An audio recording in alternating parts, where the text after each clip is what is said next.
Hello दोस्तों, नमस्ते प्रणाम। मैं सुनीता यादव अपने चैनल पे आप सब लोग का स्वागत करती हूँ। और आज आप सब लोग के बीच में मैं छोटा सा सुगर का खानवीज लेके आ रही हूँ। बेटी के ऊपर है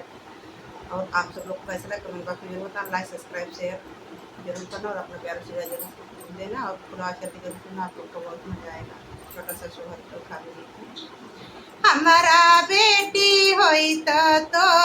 के बोलाऊब ननदो, हमारा बेटा होई तो का बोलाऊब ननदो, बोलाइब ननदो, बोलाइब ननदो, हमारा बेटी होई तो का बोलाइब ननदो, हमारा बेटा होई तो का साउरी पाउनी में कंगना देवई, साउरी पाउनी में कंगना देवई, कंगन के धुन पे नाचाइब ननदो, कंगन के धुन पे नचाइब ननदो, हमारा बेटी होई तो का बोलाइब ननदो, हमारा बेटा होई तो का बोलाइब ननदो,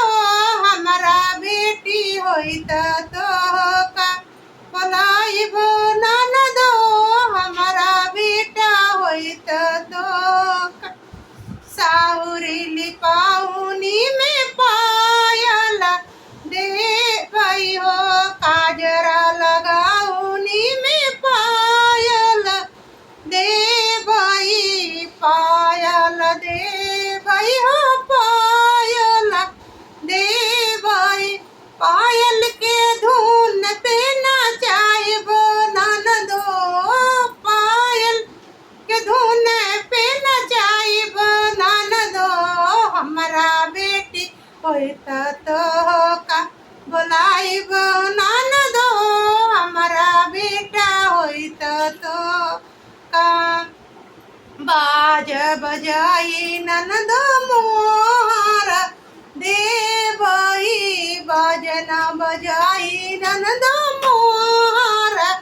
देवई, मोहर देवई हो, रूपिया लुटाई भाई, रूपिया लुटाई भाई ननदो, मोतिया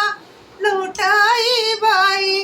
तोहरा से सोहर गवाइब ननदो,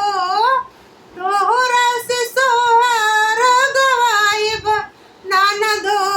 हमारा बेटी होई तो का बोलाऊब ननदो, हमारा बेटी होई तो का बोलाइब ननदो, हमारा बेटा होई तो